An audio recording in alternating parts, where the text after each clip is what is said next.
Hola a todos y todas y bienvenidos a una nueva entrega del podcast de Pasatoeléctrico.es. Con todos vosotros David Montero y como todas las semanas me acompaña Miguel Millán. Hola y sobre todo feliz año. Muy buenas David, muy buenas a todos y bienvenidos a un nuevo episodio de este podcast de Pásate a lo Eléctrico. Muy feliz año, vamos con un poquito de retraso, pero hemos estado trabajando en los episodios que se vienen en este 2022, tenemos un montón de ideas y sin más dilación vamos con el episodio de esta semana porque hemos decidido empezar el año con un especial explicando un poquito lo que es la tecnología blockchain y cómo nos puede servir para acelerar la transición hacia un mundo más sostenible.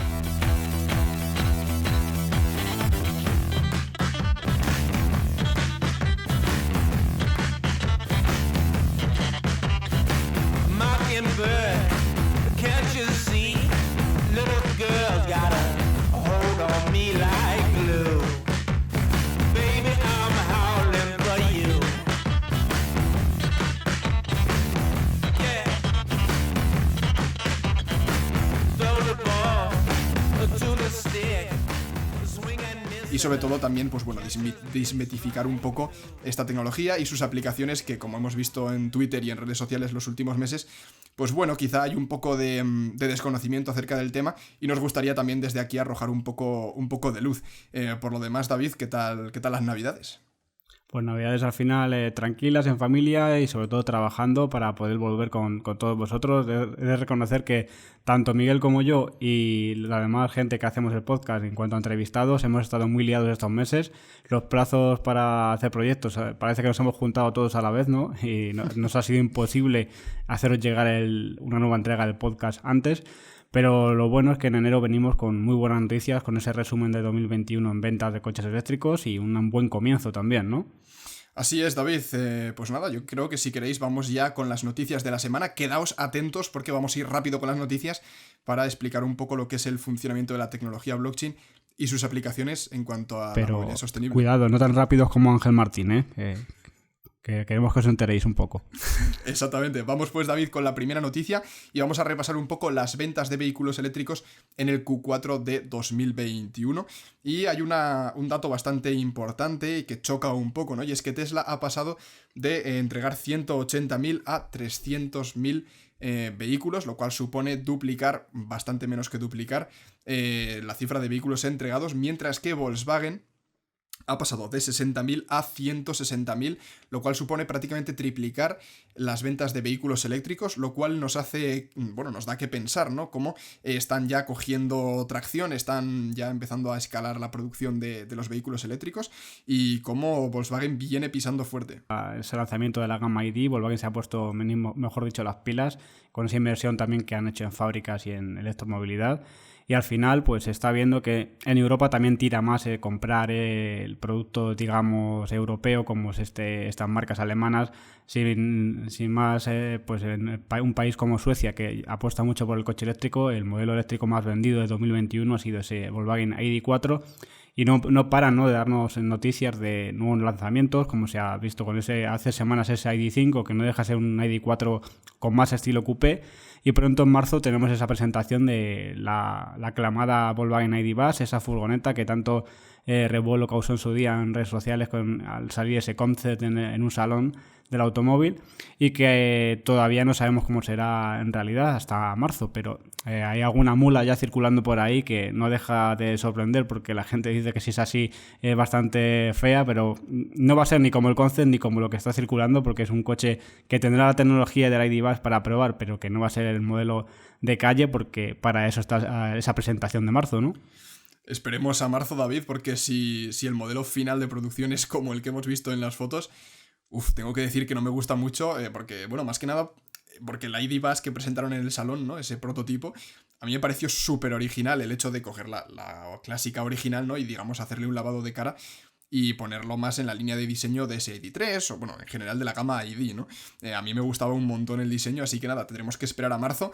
Y si queréis ver todas las novedades, por supuesto, no dudéis en suscribiros a este podcast, que os contaremos todo en cuanto salga, y también, nos podéis seguir por Twitter.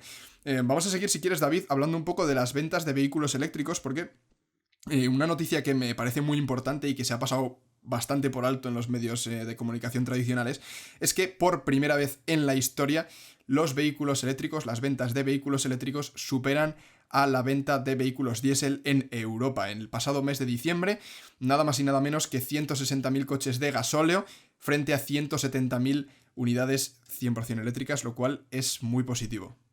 Pongamos también esto en concepto, porque hay mucha gente ya diciendo es normal, porque a los coches eléctricos los bonifican y a los diésel cada vez los ponen más caros y el combustible más caro. Pero no en todos los países las bonificaciones son iguales, sin más ni menos aquí en España. Por mucha bonificación que haya, hay gente todavía que saliendo el Moves 3 no ha cobrado todavía el Moves 2, ni saben cuándo lo van a cobrar. Por lo tanto, esas ayudas a lo mejor se han decantado a la hora de comprar el coche, pero no han sido todavía efectivas. Así que también hay que ver eso, y también que el coche diésel estaba de capa caída de hace ya bastantes años en favor de la gasolina, que aunque sea más caro el combustible, hace poquitos años hemos visto como las ventas de diésel han ido disminuyendo y han ido aumentando las de gasolina. Por lo tanto, si a eso le sumamos que también han ido aumentando esas ventas de coches eléctricos, dejan al diésel como uno de los combustibles menos adquirido actualmente, ¿no? Exactamente, y otra cifra que me parece muy interesante para poner en contexto estos números, ¿no? De 176.000 vehículos eléctricos a batería, suponen nada más y nada menos que el 17%, es decir, casi 1 de cada 5 vehículos que se han vendido en Europa en el mes de diciembre han sido eléctricos. O sea, ya no estamos hablando de cifras de un 2%, un 3%, ¿no? Que veíamos hace unos meses, cuando empezábamos este podcast, hace ya casi 3 años, ¿no? Veíamos cómo, pues hablábamos, no, pues se han vendido 5.000 coches, ¿no? Supone el 0,8% de las ventas. Estamos hablando de que casi el 20% en el mes de diciembre han sido 100% eléctricos. Una escalada que le queda todavía mucho, pero que sin lugar a dudas, hace que podamos celebrar. Y recordar que la electricidad para cargar nuestros coches subirá, pero con la penalización que hay sobre los combustibles fósiles, cuidado cómo se puede poner el diésel, la gasolina y sobre todo otros combustibles que tildaron de ecológicos como el GNC, y ahí te hilo la siguiente noticia, Miguel. Pues sí, un combustible que sí que ha subido mucho el precio ha sido el GNC, ¿no? Que nos lo vendieron como la panacea, la alternativa eco, ¿no? A los coches de gasolina, poniendo ahí, si no se ve, si nos estáis escuchando en podcast, unas comillas bastante grandes con lo de eco. Y es que el combustible, el precio del combustible estaba en torno a los 0,85 euros, ¿no? Unos 85 céntimos, y en los últimos meses se ha disparado hasta los 2 euros por kilo, lo cual hace que recorrer 100 kilómetros, por ejemplo, en un Ibiza, pase de unos 3 euros y medio a 7 euros y medio, o sea, más del doble, para recorrer esos 100 kilómetros, ¿no? Lo cual, bueno, yo entiendo que hay mucha parte de la industria, por ejemplo, taxistas y otra gente que se ha comprado este tipo de vehículos eco para poder entrar a los centros de las ciudades, pues van a salir muy perjudicados. Así es, al final el que paga es el consumidor, en este caso también el transportista, porque se vendió hace poco que si querías entrar a ciudades o que cuando sustituyeras tu taxi, por ejemplo, tenía que ser eco, y el que no tiró para el lado de un híbrido puro eléctrico se fue a este GNC, que también lo catalogaban como ecológico, que ya vimos en estudios de Transport and Environment que no lo era, y económico era hasta que ha llegado este momento, porque tenía también bonificaciones tanto en fiscales como para aparcar en las ciudades, y ahora se ha visto que debido al precio últimamente del gas, que no ha subido por impuestos, sino simplemente por cómo está el precio del gas, se ha visto que ya no es tan económico como era, y ya hemos podido comprobar en redes sociales cómo están varios gremios de taxistas y sobre todo también de camioneros, porque ya también son varios los camiones que usan este combustible, y que van buscando en qué surtido pueden repostar ese GNC más barato, y así se forman largas colas y pierden tiempo y sobre todo dinero. Hay muchos taxistas que ya dicen que la factura de ser así el año puede gastar incluso más del doble que el año pasado en combustible, y esto al final se nota. Entonces se sienten estafados, se sienten que le han vendido una tecnología que les ha valido un tiempo y que ahora, según te doy el caramelo, te lo quito. Sí que es verdad que yo a 0,80 no he repostado nunca a GNC. Cuando hemos probado algún coche de prensa sí que he visto a un poquito más del euro, pero ahora está a más de 2,5, y fuentes nos pueden decir que en unos meses puede que, si el precio del gas sigue en alza, el precio del kilo del GNC pueda estar cercano a los 3 euros. Por lo tanto, es un auténtico desastre para el transportista, ¿no? El profesional que ha adquirido un coche de estas características. Así es, David, un auténtico desastre, pero bueno, también es un poco lo que, entre comillas, lo que toca, ¿no? Al final este tipo de alternativas que van sacando un poco para alargar la vida de los combustibles fósiles, pues bueno, al final siempre acaban mal, ¿no? Bueno, vamos a hablar, si quieres, David, ahora de Tesla, ¿no? Un poquito ese restyling que tuvo el Model S, que fue un poco controvertido por el tema del volante, que lo habían cortado por arriba. Pues bueno, la empresa T-Sportline ha creado una especie de bueno, de acople, ¿no? Para el volante, que he de decir, me parece auténticamente horrible. O sea, parece el. Es que parece el mando del Mario Kart de la Wii. Así es, parece ser que se están preparando ante las posibles no homologaciones, sobre todo en Europa, de este volante, este yoke. Y veremos a ver si al final con este extra se puede homologar, porque ya sabemos que hemos visto algún coche Plate, un Model S Plate circular con este volante en circuito o en Estados Unidos, pero a ver si al final este llega a Europa, y sobre todo tengo ganas de saber si al final lo van a homologar, porque decían que sí se podía. Yo sigo en mis 13 diciendo que no, así que ya veremos, pero este extra además no es para nada económico, ¿no, Miguel? No, para nada económico. David, tendrá un coste de $3.499, lo cual, si lo pasamos más o menos a euros, se situará en los 3.000. Eso sí, bueno, optamos por el acabado más tope de gama, ¿no? Con fibra de carbono. Pero bueno, si optamos por el más barato, serían unos 2.000 euros al cambio, lo cual se va un poquito, ¿no? Pero bueno, yo qué sé, si tienes un coche de 100.000 euros y quieres tener un volante completo, pues no sé, 2.000 euros, no sé yo. Y cuidado, que son 2.000 euros o 3.000 en el caso de la fibra de carbono, en un volante que no incluye el airbag, porque tendrás que usar el que trae el de serie de Tesla ya de origen, y aparte no es compatible con la calefacción del volante, por lo tanto una broma bastante cara, ¿no? Así es, David, pero bueno, sí que es cierto que para las homologaciones Tesla lo va a tener complicado. Yo creo, bueno, he visto algún vídeo de gente probando ese volante, ¿no? Y yo creo que vamos, a mí por lo menos me resultaría muy incómodo, ¿no? No poder girar con el volante, sino tener que estar así, ¿no? Como pilotando. Ahora que ya eres conductor, Miguel, es verdad. Imagínate con ese volante maniobrando. Es verdad, ahora ya soy conductor, otro peligro más en las carreteras. Venga, pues David, vamos con la siguiente noticia de esta semana, y hoy venimos con un poquito de salseo, ¿no? Vamos a hablar de blockchain, así que hoy venimos calentitos y queremos darle un poco de caña. Y es que un estudio realizado en Zurich concluye que los medios de transporte eléctrico unipersonales, por ejemplo, como la bicicleta eléctrica que hay en las ciudades, ¿no? O esos monopatines que podemos alquilar, en Madrid hay, en Zaragoza hay, o sea, yo creo que hay en un montón de sitios, contaminan más que si viajas y haces el mismo recorrido en transporte público. Al final, si piensas, puede tener razón. Hay mucha gente que comparte que la bicicleta es la movilidad más sana de todo. Si la ponemos ya eléctrica, sería otro plus y no sería tan ecológico como moverte con tu propia energía. Pero sí que es verdad que si apuesto sobre el papel, sobre emisiones, algo que es como un autobús donde entran tantas personas y pueden mover a tantas personas a la vez, y luego un sistema de movilidad personal, siempre te vas a ir a que un transporte colectivo contamina menos, porque pueden mover a más personas en un mismo, digamos, vehículo. Pero sí que es verdad que ahí, en el boom del patinete de alquiler y el de la bici de alquiler, no sé hasta qué punto, y sobre todo si tienen bastante demanda, porque para tenerlas ahí aparcadas en la calle es cuando de verdad no tienen sumisión. Y es cuando han hecho este estudio, que ya compartimos un estudio hace unos episodios atrás, en otras temporadas, también sobre el patinete eléctrico, que pues, cuando no funcionaba había gente que directamente los tiraba, no se reciclaban sus baterías. Y esto viene a que al final el transporte público es el que más puede luchar contra el cambio climático, porque es un transporte colectivo y que funciona sí o sí, no está parado a expensas de que lo alquiles, ¿no?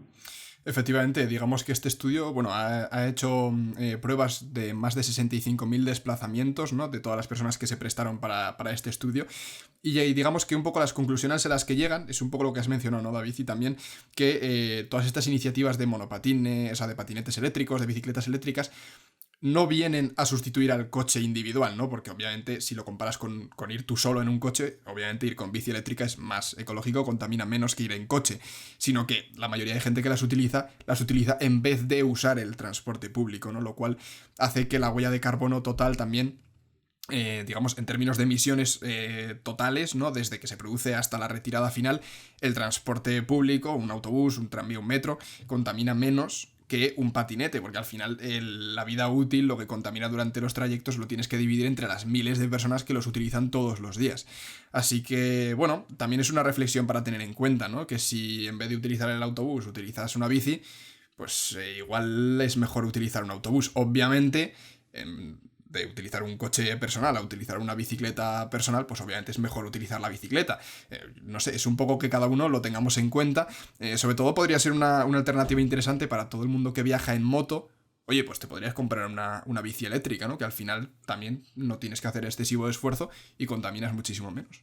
Y sobre todo cuidado porque también estamos sustituyéndolo al andar, que es lo que menos contamina. Uh-huh. Y hay mucha gente que ha visto una necesidad adquirida que no tenía, que es comprarse un patinete eléctrico para hacer algo que antes seguramente hacía andando. Y es otra cosa de lo que no tenemos en cuenta, ¿no?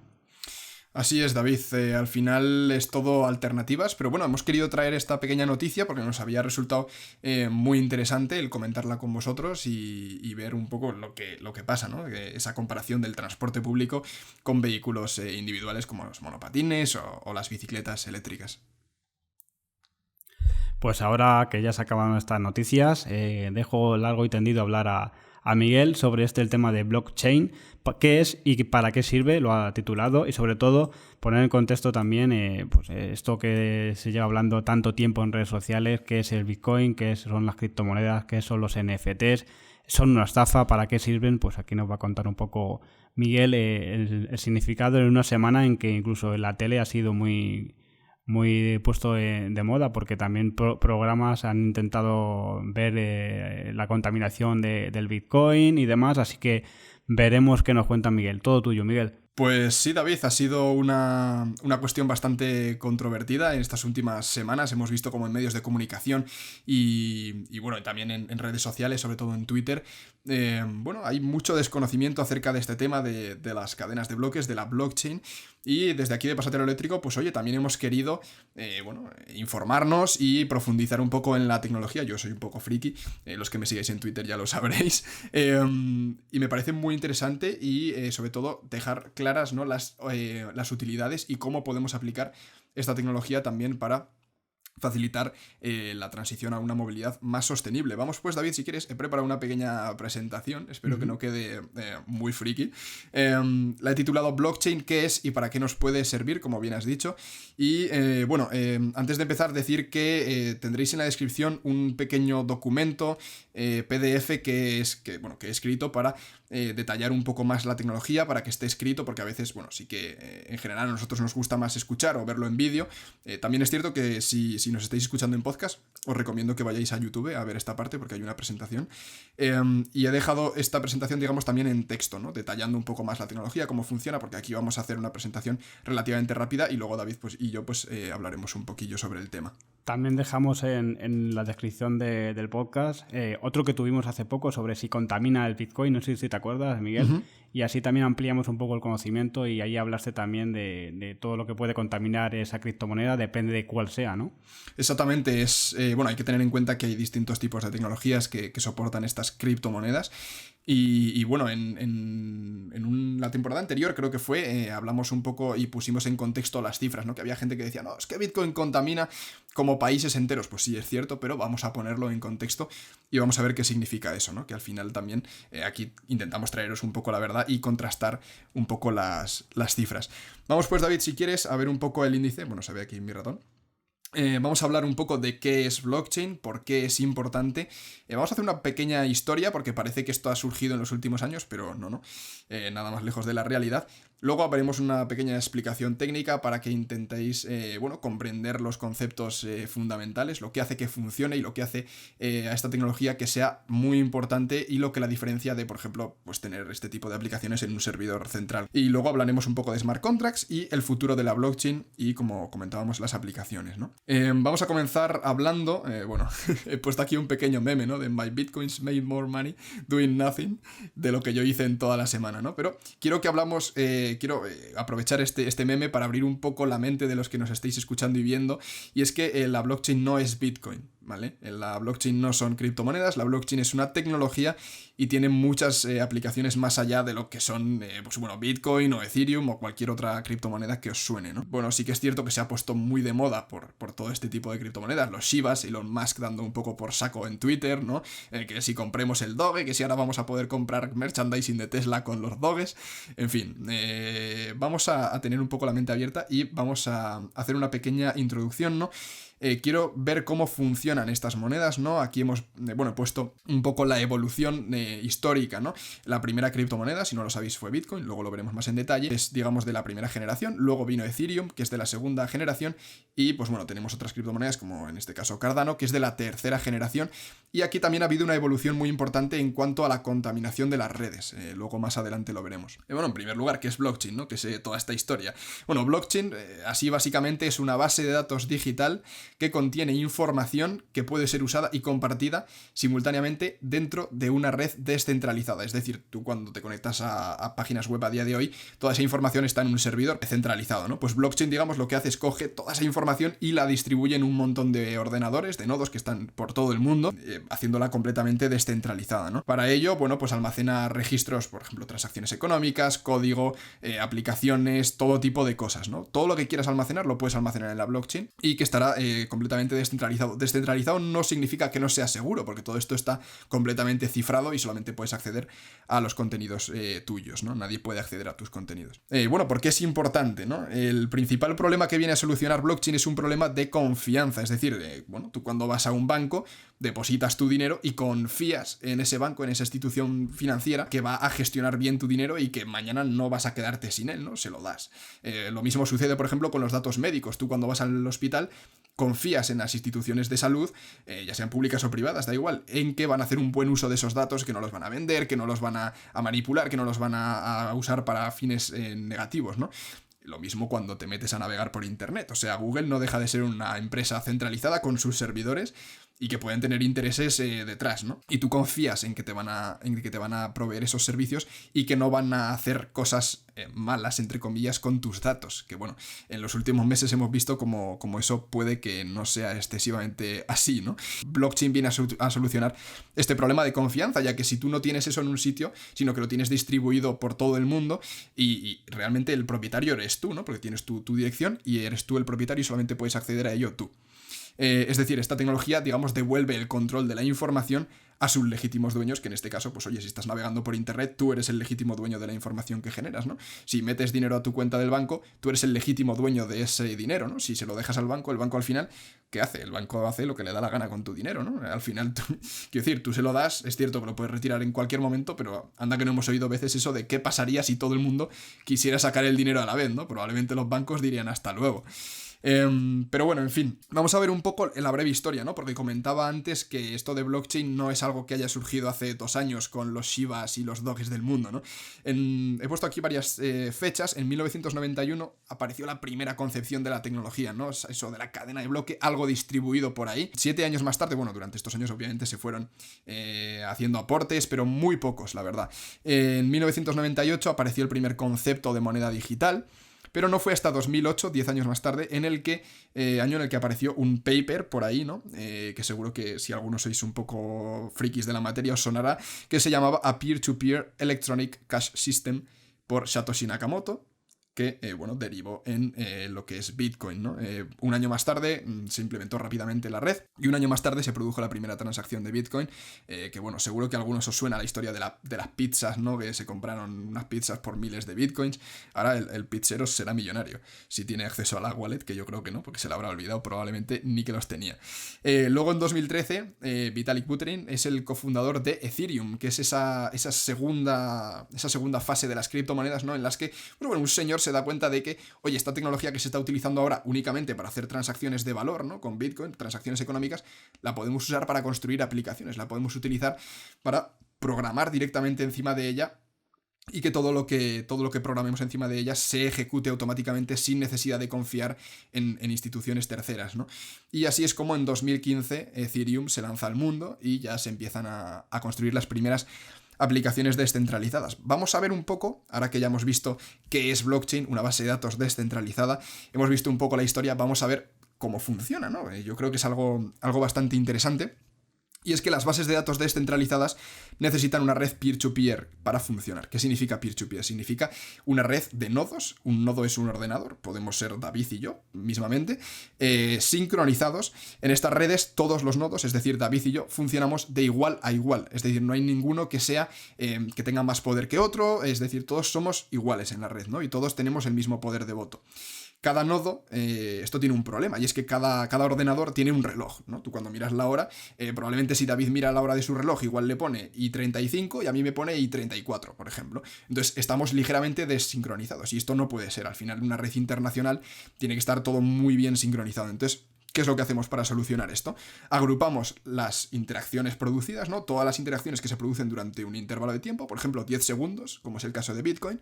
Todas las transacciones que se hacen en 10 segundos se agrupan en lo que conocemos como un bloque. ¿Y cómo funciona esto de las cadenas de bloques? Blockchain, cadena de bloque. Pues muy sencillo. Para formar esa cadena se calcula el hash, que para los que no sepáis lo que es el hash, es una función matemática que lo que hace es básicamente resumir en 100 caracteres o los que sean, todas las transacciones, ¿no? O sea, coges un documento de Word, lo pasas por esa función de hash y en una línea te resume lo que pone en ese bloque. Eso es que para otros el hash es otra cosa que se fuma. Eso no estamos hablando.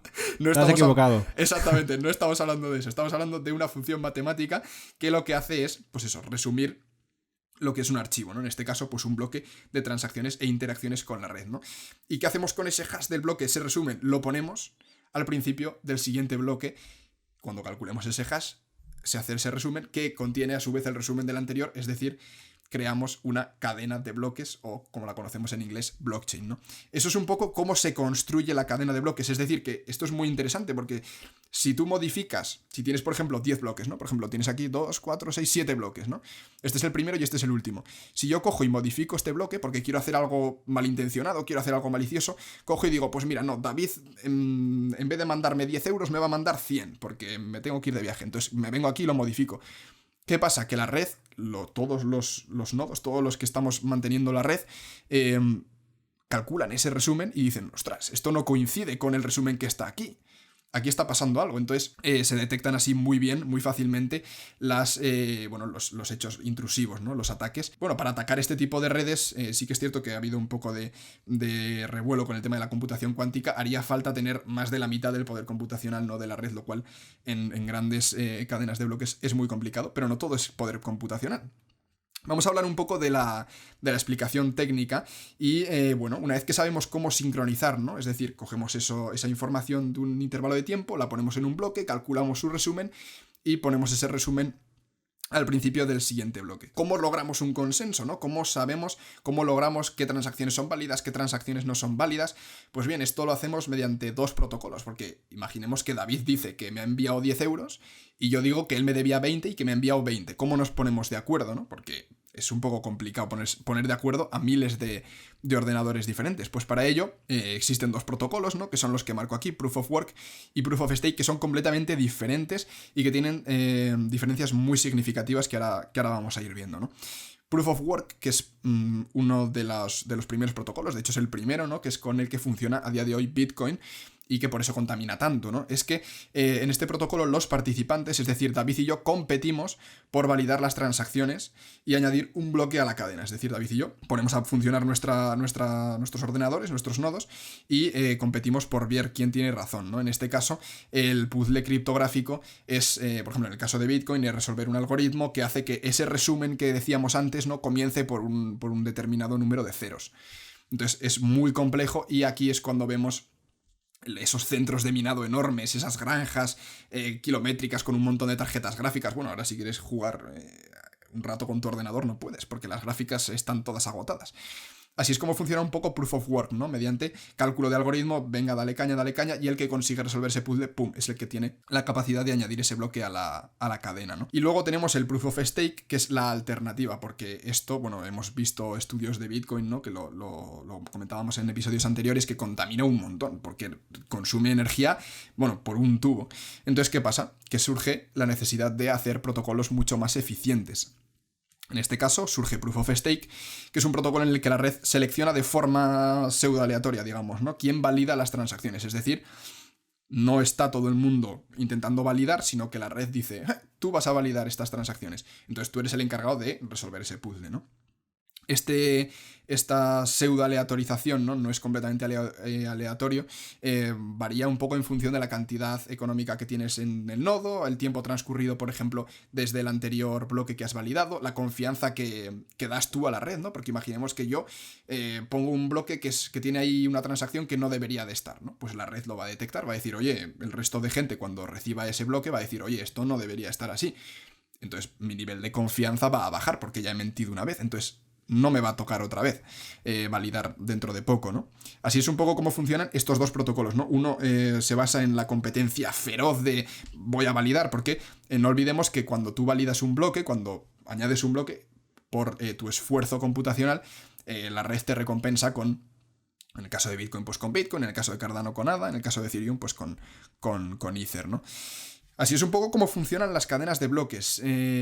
Pero bueno, como comentaba antes, Vitalik Buterin, este señor de aquí, se da cuenta, que bueno, esta tecnología puede ser aplicada mucho más allá de simplemente mandar dinero de un lado a otro.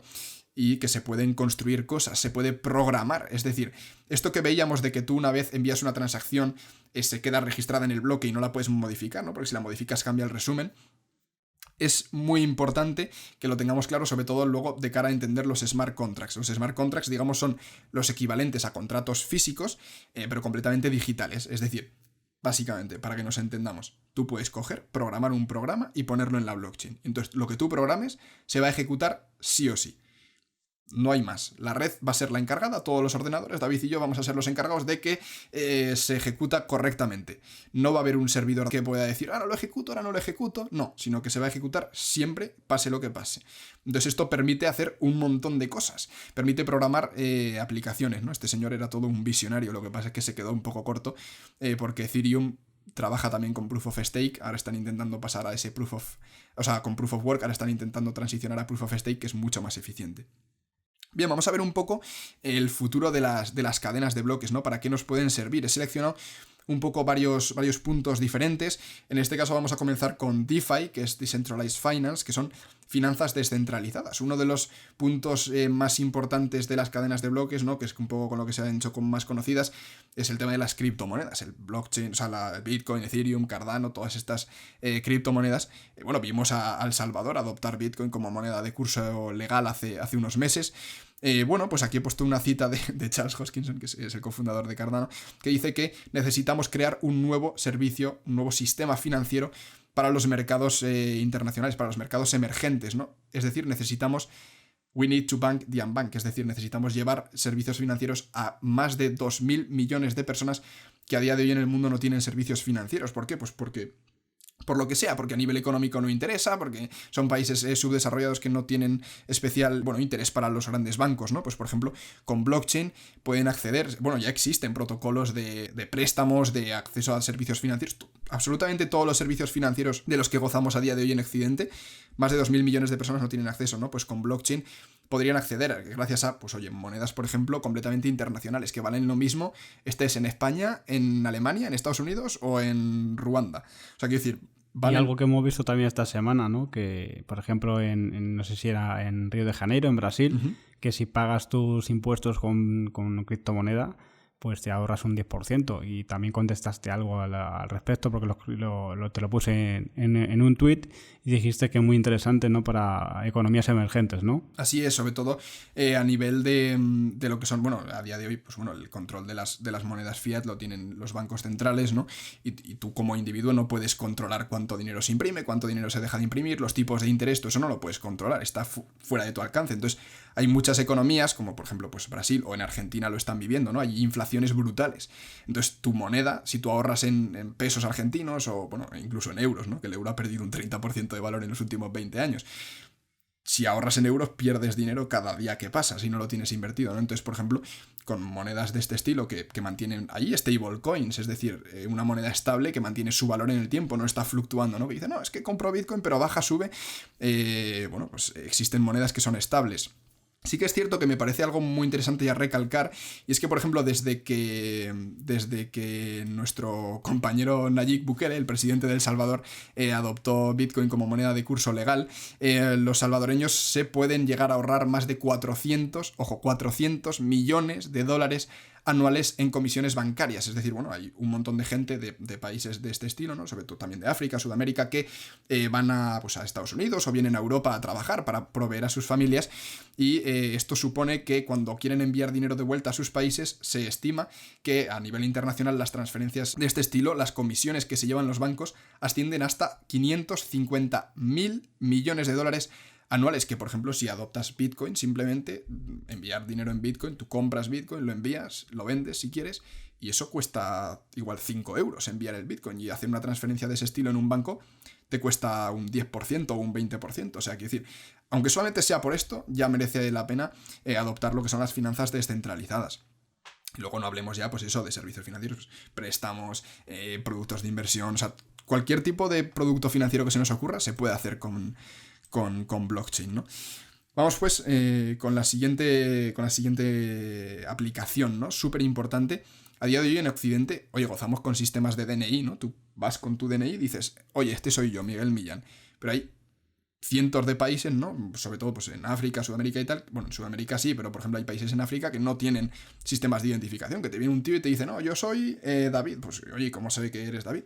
Porque no tiene sistemas. Eso es, y hemos visto también, por ejemplo, en el sistema educativo, como cuando familias vienen de algún país de África sin DNI y sin ningún tipo de identificación, no saben ni cuántos años tienen su hijo, ni cuántos años tienen ellos, ni cómo contabilizar eso. Y al final luego se le meten a lo mejor a su hijo en un curso para el que o es mayor o no está capacitado. Entonces es muy difícil, ¿no?, hacer esto sin una identificación. Exactamente, David. Además el ejemplo que pones del sistema educativo es muy interesante porque a día de hoy, lo que comentas, si viene una familia de fuera y te viene el chaval y te dice, no, es que yo ya tengo el bachiller. Oye, ¿cómo certificas tú que tienes el bachiller? No, es que tengo aquí un papel que me ha escrito mi profesor del instituto que tengo el bachiller, ¿no? O el estudio que sea equivalente, ¿no? En su país.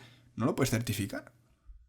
No puedes. Y si está en un servidor central, oye, ¿cómo sabes que es cierto, ¿no? Sin embargo, con blockchain, al estar descentralizado, al ser todo absolutamente trazable, porque además la blockchain es pública y tú puedes ver quién ha ejecutado una transacción, quién ha hecho este tipo de cosas, pues tú, por ejemplo, puedes poner un NFT, que es un token no fungible, no un mono, sino es la tecnología. Tú puedes hacer un NFT de un título de bachillerato, por ejemplo, y se lo envías directamente al identificador, al DNI digital, ¿no?, en la blockchain de tu alumno, y bueno, cualquier persona en cualquier lugar del mundo puede verificar que tú, David Montero, tienes el título de bachillerato sacado en el instituto no sé qué de Ruanda. Entonces tú puedes ir fuera de tu país, te puedes ir a estudiar a Estados Unidos y puedes verificar, y tu empleador o la universidad que sea puede verificar en cualquier momento. Y esto, lo interesante es que es completamente inmutable. O sea, una vez que tú dices que tienes bachillerato, nadie te lo puede quitar, porque eso está en la blockchain y nadie te lo puede modificar, no lo puedes perder porque está en la blockchain, ¿no? Entonces es muy interesante y esto puede tener grandes aplicaciones y sobre todo permitir que países de este estilo se desarrollen muchísimo más rápido, porque al final pensemos que infraestructuras, sistemas educativos, sistemas de identificación tienen costes enormes y que igual estos países pues no pueden hacerse cargo, ¿no? Sin embargo, con blockchain, que realmente crearte una wallet en blockchain, una cuenta tuya personal, es prácticamente gratis, o sea, igual te cuesta 5 céntimos. darte un NFT a día de hoy. Hay redes que te cuesta 1 céntimo. Entonces, yo creo que esto es bastante interesante y que puede tener una gran cantidad de aplicaciones. Otra aplicación muy interesante es el tema de los sistemas de salud. Bueno, a ver, sin ir más lejos, ¿cuántos de los que vivamos en España hemos querido ir de vacaciones a otra comunidad autónoma, ¿no? Y de repente, pues oye, yo por ejemplo, este verano hice el Camino de Santiago, tuve que ir un momento al centro de salud, me lesioné. Estuvo la chica, igual estuvo como 20 minutos intentando conseguir mi expediente médico. O sea, en un país como España, que no estamos hablando de que te vayas a otro sitio, sino en un país como España, bueno, sin ir más lejos, por ejemplo, en la ciudad de Boston, creo que tienen como 20 o 25 sistemas de salud completamente distintos en una ciudad. O sea, eso es completamente ineficiente y puede, bueno, esos tiempos es muy complicado y puede... Bueno, y en España, si te pones, si optas por la sanidad privada, por ejemplo, tu historial lo tiene un determinado hospital y lo tienes tú en papel o en un formato digital, pero si quieres ir a otro hospital no tienen tu historial, o lo llevas tú en ese formato o tienen que hacerte un histórico nuevo. Por lo tanto, el ejemplo de Boston también valdría para Madrid y para cualquier ciudad de España si te vas por otra rama, ¿no? Sí, y luego que al final eso es tiempo que pierde el médico. O sea, si tienes una emergencia, oye, no, es que ¿quién es este tío? No, pásame los datos, hablas ya por teléfono. Igual en esos 10 minutos o 15 minutos se podría haber actuado, ¿no? Pues bien, en este sentido, las cadenas de bloques, las blockchains, pueden ayudar también, ¿no? Es lo que comentábamos antes, al final el soberano, el dueño de tus datos médicos, eres tú. Entonces, ¿por qué no cogemos esos datos médicos, los asociamos con tu identificador descentralizado en la blockchain, cogemos los datos médicos, los ponemos ahí, los descentralizamos, los ponemos completamente cifrados, seguros, y que solamente tengas acceso tú. Pero no quiere decir que solamente tengas acceso tú. Por ejemplo, imaginemos, ¿no? Tú tienes una aplicación en el móvil y le dices, mira, yo vivo en Zaragoza y doy acceso a este hospital, a los hospitales de Zaragoza, ¿no? Entonces ellos tienen acceso. Me voy, por ejemplo, de vacaciones a Valencia. Pues digo, oye, le voy a dar acceso a los datos a este hospital, a este hospital, a este hospital. Y entonces automáticamente esos hospitales ya tienen tus datos y saben que tú eres Miguel Millán y esos son tus datos médicos. Oye, que te vas de Valencia, pues no hace falta que sigan teniendo acceso a tus datos. Pum, revocas el acceso a tus datos médicos y ya está. Y de esa manera tú eres el legítimo dueño de los datos y puedes viajar. ¿Te quieres ir a Estados Unidos? Pues vas a un hospital y dices, mira, me voy a Nueva York de vacaciones, pues le voy a dar mis datos médicos, ¿no?, a estos hospitales para que si en el caso de que me pasa algo, yo ya voy con mi móvil, ellos saben que soy yo y tienen mis datos médicos sin tener que estar llamando a España, a la embajada, no sé qué tal. O sea, yo creo que es una aplicación también bastante interesante y con esto, lo que comentábamos antes también, sistemas educativos, sistemas de salud, o sea, un montón de cosas. Y ya no es solo ese tipo de cosas, ¿no? La blockchain tiene una característica que lo hemos comentado antes un poco por encima y es el tema de la trazabilidad. Y es que al ser una cadena, tú puedes trazar qué recorrido ha hecho cada activo, ¿no? Por ejemplo, si David me manda 10 euros y yo le mando 10 euros a Saúl, pues alguien puede saber que esos 10 euros han venido de David, ¿no? Bueno, realmente no, porque es anónimo y está cifrado, pero tú puedes ver que ahí ha habido algo, ¿no? Esta característica se puede aplicar para Industria 4.0, ¿no? Para, por ejemplo, trazar el origen de todas las materias primas. O, por ejemplo, yo que sé, quieres saber la huella de carbono que tiene tu coche. Pues tú puedes, si esto está todo registrado en la blockchain, podrías coger un programita que viera un poco de dónde vienen las materias primas, cuánta energía se ha utilizado para extraer cada materia prima, los procesos productivos. ¿Se podría hacer esto con un servidor de Amazon? Pues igual sí, pero esto es muchísimo más eficiente porque al final está todo público y no necesitas confiar en que alguien te diga, no, pues es que hemos plantado 100.000 árboles. ¿Y cómo sé que has plantado 100.000 árboles? No, pues con tu blockchain lo puedes verificar de forma completamente transparente, ¿no? Esto, pues bueno, permitiría, entre otras cosas, pues mejorar la eficiencia de los sistemas y lo que comentamos, ¿no? Aumentar la transparencia. Y bueno, también otra aplicación bastante interesante podría ser, por ejemplo, en el sector público, ¿no? Ahí, a día de hoy, pues bueno, independientemente del color político que seamos, bueno, la confianza en las instituciones es algo que requiere un sector público, ¿no? Pues bueno, imaginemos que aplicamos blockchain a las instituciones públicas, ¿no? Todas las transacciones del dinero público, que se supone que es de todos los ciudadanos, bueno, pues quedan grabadas en un ledger, en una base de datos de transacciones públicas. Y pues si tú eres un poco friki y te interesa el tema, y dices, oye, a ver en qué se ha gastado el dinero esta consejería o a ver qué se ha gastado el dinero este ministerio, tú podrías cogerte en la blockchain y verlo rápidamente. O sea, eso es completamente transparente. Entonces eso también, pues bueno, digamos, mejoraría la transparencia en las instituciones. ¿Y todo registrado? ¿Veríamos el cese de la corrupción con esto? Pues probablemente sí, o sea, porque tú a día de hoy yo creo que es bastante fácil ocultar ciertos gastos, ¿no? Pues en este sentido es completamente público. Y pues yo qué sé, las cadenas de televisión, por ejemplo, o algún periódico, podría hacerse un programita que rápidamente viera qué gastos se ha hecho, a quién se ha pagado, y yo creo que eso mejoraría muchísimo la eficiencia de las instituciones. En fin, es un poco alguna reflexión, ¿no? Que va más allá de lo que vamos a hablar ahora, ¿no? Que son estos monos, que yo creo que a día de hoy es un poco lo que más se piensa que es la blockchain, o lo que se piensa que es la aplicación, ¿no? Los NFTs, ¿no? Es que los monos, bueno, yo le hago una captura y ¿para qué quiero los NFTs, no? Pues bueno, los NFTs son, para los que no lo sepáis, es non-fungible token, es decir, tokens no fungibles, que no se pueden, que son únicos y no se pueden intercambiar por otros de igual valor, ¿no? Tú, por ejemplo, cuando compras criptomonedas, tú compras un Bitcoin, pero da igual qué Bitcoin compres, porque todos los Bitcoins valen lo mismo, ¿no? Pues estos son, digamos, activos únicos. Entonces, ¿esto qué permite? Permite que por primera vez se puede se puede verificar la propiedad privada digital. Es decir, tú tienes de forma descentralizada un mono y tú eres el único legítimo propietario de ese mono y se puede verificar de forma muy sencilla que tú eres el propietario de ese mono. Pero no solamente de ese mono, o sea, tú puedes hacer cualquier tipo de contrato, lo hablábamos antes, títulos académicos, tú puedes poner tu currículum, por ejemplo, como un NFT. Y eso es completamente verificable. Y la imagen da igual. O sea, el NFT al final es un medio, es el código que te permite garantizar que algo es tuyo.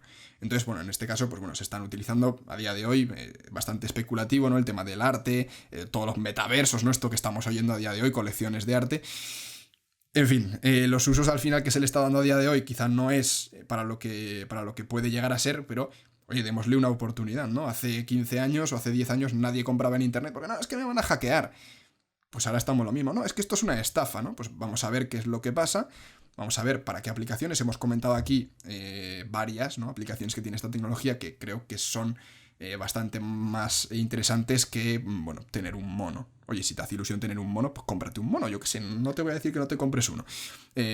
Y hoy hemos tenido además discusión en Twitter con varias personas por lo mismo, ¿no? Porque le estaban diciendo que esto es... Tienen miedo, ¿no? a la estafa, y sobre todo porque ha hecho mucho daño, ¿no? Ese movimiento en redes que ha tenido una persona llamada Willy Rees, ¿no? ¿Qué ha pasado con los NFTs y con esto? Sí, porque a día de hoy el tema de los NFTs se aplica, pues eso, un poco a los monos, ¿no? Porque la gente ha asociado los NFTs a arte, pues a arte y además feo, ¿no? Porque además tú ves el mono este y dices, coño, qué cosa más fea, ¿no? ¿Quién va a pagar $200.000 por este mono? También se está utilizando, por ejemplo, para el tema de juegos. Bueno, a mí esto, por ejemplo, me parece una aplicación interesante. Tú cuando te compras una skin en el Fortnite, no es tuya. O sea, si mañana Epic Games cierra, te comen los mocos. Sin embargo, si aplicas blockchain a ese juego, pues esa skin está registrada en la blockchain y esa skin es tuya. Y si mañana Epic Games cierra, da igual, porque esa skin va a seguir siendo tuya. ¿Que no la quieres usar? Pues si no la quieres usar en Fortnite, te aguantas, te la comes con patatas. Sin embargo, si estuviera en la blockchain, tú podrías coger y decir, se la vendo a este tío. Quiero decir, es una aplicación, por ejemplo, para el tema de los juegos, pero sí que es cierto que a día de hoy se está yendo un poco de rosca, ¿no? Pero esto es como todo, al final en la burbuja de las .com vivimos también algo similar. Hubo una fiebre del oro espectacular, ¿no? Había gente que empezaba a meter dinero y dinero y dinero sin saber a lo que estaba metiendo. La mayoría de proyectos no tenían ningún tipo de sentido. O sea, quiero decir, tú comprarte un mono, pues más allá de tu sentimiento de pertenencia a un club exclusivo, bueno, a ver, habrá algunos que tengan ventajas, ¿no? Pero la mayoría de estos proyectos no te dan un valor más allá de tener algo, ¿no? De tener un mono. Que además hay gente que dice, no, o sea, aquí he puesto el meme, ¿no? De, no, pues le hago una captura y ya no es tuyo, ¿no? Quiero decir, al final, más allá de esa exclusividad que puedes tener tú de pertenecer a un club, no están aportando más valor, ¿no? No están pues dándote experiencias, no te están dando acceso a una charla, no te están dando acceso a comprar algo de X persona, ¿no? Y yo creo que esto es lo que va a pasar un poco como en la burbuja de las .com, ¿no? Que todo el mundo, pues bueno, esa fiebre del oro va a explotar y la mayoría de proyectos que existen a día de hoy pues no van a valer absolutamente nada y los que veremos en los próximos años serán los que han hecho las cosas bien. Pues interesante, ¿no? Porque yo creo que hemos aclarado aquí los conceptos de las criptomonedas y es que sí que se está un poco banalizando un poco, ¿no? Todo el tema de los NFT y también de las criptomonedas, que hasta Terardán lo hemos visto en publicidad con pastelitos de merienda, ¿no? Que cómpralo, te metes tu código que te viene dentro del envoltorio y tienes una criptomoneda en no sé dónde. Al final yo creo que, como bien dices, pasarán años hasta que veamos una aplicación seria y al final siempre hay gente que busca la triquiñuela para ganar dinero con esto, ¿no? Sí, sin lugar a dudas. O sea, quiero decir, a día de hoy las aplicaciones que están teniendo... Ojo, las aplicaciones que están teniendo a nivel popular, a nivel mainstream, ¿no? Porque estamos, bueno, yo que soy un auténtico friki de esto, o sea, ya hay protocolos de que tú en cualquier lugar del mundo puedes pedir un préstamo. Y puedes pedir un préstamo a un tipo de interés muy bajo. Y te lo dan. Y no necesitas acreditar que eres no sé quién o que vives en no sé dónde. O sea, quiero decir, que esa eliminación de el quién eres, ¿no? Sino que te lo van... bueno, al final es igualar el campo de juego, ¿no? Quiero decir, el mismo préstamo lo puedo pedir yo o lo puede pedir un tío en el Congo. O sea, quiero decir, ese tipo de aplicaciones ya existen. Otra cosa es que no se estén utilizando o que no se le esté dando tanto bombo como a los monos. Por eso me gustaría, como conclusión un poco de este segmento, ahora hablaremos un poco sino más del tema, me gustaría que como conclusión nos quedáramos con esta foto, ¿no? De Stop Thinking Bitcoin, Start Thinking Blockchain. Es decir, dejemos de pensar en Bitcoin, en los monos, en los NFTs como los conocemos a día de hoy, y que empecemos a pensar en esto como una tecnología completamente nueva que ha venido para quedarse y que, bueno, estamos viendo ya un montón de aplicaciones y que, bueno, si os interesa más el tema, dejaré en la descripción un enlace a un tweet que he puesto con un pequeño documento en el que profundizo más en detalle en todo este tipo de temas. Yo tengo para acabar 2 preguntas. Una es en la foto de esta semana en redes ha sido también que no la contaminación, sino ya el gasto energético que supone, por ejemplo, minar ese Bitcoin. Uh-huh. Que minar Bitcoin, por ejemplo, consume más energía que todos los Países Bajos en un año. Y sobre todo también lo que has dicho sobre que hay crisis de microchip, no hay tarjetas gráficas para jugar en ordenadores, no hay Play 5, no hay componentes electrónicos. ¿También se debe a este boom por la criptomoneda y que van todo destinado a ello? ¿O a qué qué podemos destacar aquí? Sí, a ver, con respecto a lo segundo que comentas de los chips, ¿no? De las gráficas, completamente cierto. O sea, la gente, como ha visto, bueno, en el último año y pico se ha vuelto la gente auténticamente loca por comprar gráficas y ponerse a minar, porque realmente es eficiente y es rentable, ¿no?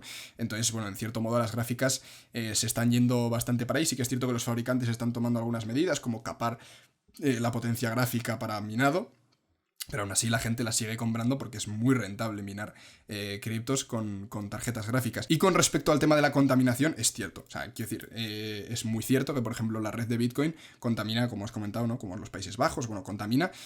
Creo recordar de memoria, si no, si me corregís en los comentarios, que en torno a 100 teravatios hora anuales, lo cual es una auténtica barbaridad. Pero, por ejemplo, poniéndolo en contexto, ¿no? El servicio financiero, bueno, los bancos, ¿no? La red de Visa, por ejemplo, ¿no? O Mastercard, que a todos nos suenan, son redes, pero son redes centralizadas que utilizan servidores enormes, que bueno, todos nos hemos quedado con esa foto del Bitcoin, ¿no? De las gráficas puestas, pero es que los servidores de este tipo de empresas son muy similares. La red de Visa contamina 7 veces más que la red de Bitcoin, pero diréis, no, es que todo el mundo usa Visa o los bancos, ¿no? Pues el volumen a nivel internacional que mueven este tipo de bancos es 3 veces más que la red de Bitcoin. Es decir, contamina 7 veces más y mueven 3 veces más volumen. Quiero decir, tendría que ser correlado, ¿no? Contamina 7 veces más, pero mueve 7 veces más. Sino que contaminas muchísimo más para mover un volumen que no se corresponde con lo que estás contaminando. Con esto no quiero justificar Bitcoin porque es completamente contaminante y Bitcoin, lo voy a decir, es una tecnología que está prácticamente obsoleta. El protocolo de Proof of Work que utiliza, que es lo que hemos comentado, de que la gente compite entre ellos por tal, está completamente obsoleto y a día de hoy existen otras alternativas de Proof of Stake, que también lo hemos comentado antes, ¿no? Que la gente, bueno, es la red la que selecciona quién lo hace y no está la gente compitiendo. Son muy eficientes y tú puedes operar un nodo si quieres con tu móvil o con una Raspberry, por ejemplo. Para los que no sepáis lo que es una Raspberry, es un pequeño ordenador como este móvil, ¿no? Y que te vale igual $50. Bueno, ahora un poco más porque hay crisis de microchips, pero quiero decir que por 80 euros lo puedes conseguir y se alimenta con un USB. O sea, no necesitas tener una ristra enorme de gráficas para que funcione la red. Pues yo creo que ponemos punto y seguido a este primer episodio de blockchain, porque esto es una red y sobre todo una tecnología que está en alza y que volveremos a hablar de ella seguramente en próximos episodios cuando haya nuevas tecnologías o nuevas cosas de las que hablar, porque esto es como hemos visto, no parar y sobre todo algo a futuro. Me gustaría que dejaran los oyentes en los comentarios qué les ha parecido, qué opinan ellos sobre esta tecnología, sobre el blockchain, las criptomonedas, los NFTs, y para poder en otro episodio, ¿no?, contestar a esos comentarios o escribirnos a podcast@pasateléctrico.com, porque... .es, David, .es. podcast@pasateléctrico.es, para saber qué opináis vosotros. Así es, por mi parte, hasta aquí esta pedazo chapa. Se metió una buena chapa sobre la blockchain, los NFTs y estas cositas. Pero bueno, espero que os haya quedado más o menos claro, que hayamos sobre todo despejado dudas de este tipo de cosas, ¿no? Porque al final nos centramos mucho en los Shibas y en los Doges y en los monos, pero nos dejamos todo el tema de descentralización, servicios financieros, servicios de almacenamiento de datos, sistemas de salud, sistemas de educación, o sea, todo el tipo de... todas las aplicaciones que hemos visto.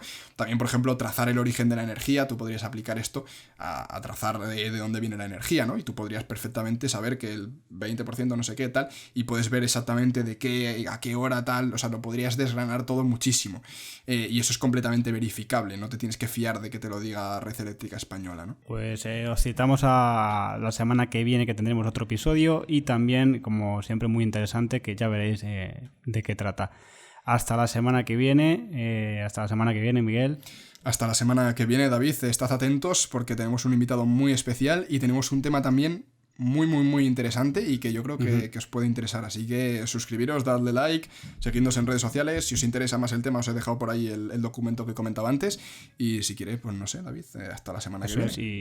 Y si queréis ampliar, pues iros a YouTube a ver esa presentación de Miguel y pasaros al eléctrico, ¿no? ¡Pasaros al eléctrico! ¡Au! Mientras aún haya relámpagos, mientras aún caiga un rayo atronador, mientras agite el viento la mar y los peces canten su canción, mientras podamos huir hacia el sur, mientras por el este nazca el sol, mientras en el norte te encuentres tú y al oeste nos quede Nueva York, mientras se pueda tejer y tejer o se pueda llorar en un solo rincón.